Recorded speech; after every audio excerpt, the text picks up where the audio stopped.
phone rang at 7:30 in the morning on the 24th of February. The dialer was my American friend from my high school days in the US. He was the last person I expected to call, especially at 7:30 in the morning. I knew immediately that the war has actually broken out. The beginning of the war did not surprise me. In fact, it's long overdue. What surprised me was the fact that he knew nothing about the suffering that the Russian Ukrainians had endured over the past 8 years. Let me get something straight.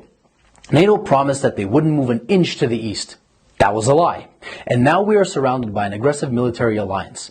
NATO gladly bombed Yugoslavia under the pretenses of a potential genocide. Did they bomb just military installations? No. NATO destroyed schools, hospitals, bridges, cultural monuments, private businesses, and industrial plants. Did you forget about that? Did you forget about how NATO pumped money and weapons into Georgia right before Georgia bombarded Russian peacekeepers and civilians? Of course you did, because your media doesn't want you to know. Did you forget how yet another territory was ripped away from Serbia? Do you not remember Kosovo? Did you protest then? I bet you didn't, and I bet you didn't even care. Did you forget the invasion of Libya? If you're in Europe, you can't forget. Thousands of migrants are your daily reminder of what your governments did to that country. Did you protest the illegal invasion of Syria by Turkey and the US? I bet you didn't. Do you care about Saudi Arabia starving Yemen? I bet you don't. Do you care, or did you care, about the illegal invasion of Iraq and Afghanistan under false pretenses? What, they aren't people to you? Why haven't you been vocal against the murder of children and civilians at Iraqi and Afghani weddings by American bombardment? Ah, that's right. They're brown people. They're probably worth less to you. Where were your crocodile tears when Kiev started bombarding Ukrainian Russians in the east simply for doing the exact same thing as the Ukrainians did in the west, was to get rid of a corrupt government? Where were your crocodile tears when Kiev shut off electricity and water to Crimea? Where was your Save the Ukrainian People when 48 civilian anti-Maidan Ukrainian protesters were rounded into a Union trade house and burned alive, whilst those who tried to escape the fiery hell were beaten and shot? Do you by any chance know who the Madonna of Gorlovka is? Do you know what the Alley of Angels memorial is? Let me give you a hint. People engraved into that memorial aren't alive, and they are not adults. Did you shed even one digital virtue signaling tear when the children at the children's beach in Zagreb were purposefully bombed by the Ukrainian military using illegal cluster bombs? I bet you didn't. But that's okay. How would you? Your mainstream media keeps you in the dark. For 8 years, the US and its allies have been pumping billions of dollars worth of lethal weapons into Ukraine. For 8 years, the Ukrainians have been waging a war with their own people in the east. And for 7 years, Russia and the people of the Donetsk and Lugansk republics have been patiently waiting for Kiev to adhere to the Minsk agreements. Should Russia have waited maybe 20 more years? You know, the amount of years that the US spent killing Afghanis.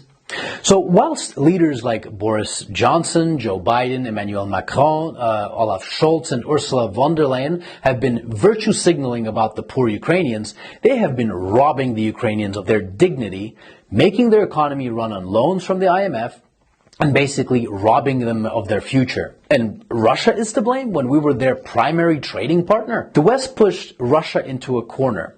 Protect yourself from an increasingly hostile neighbor who wants to become part of a hostile military alliance called NATO and lose Nord Stream 2, for example.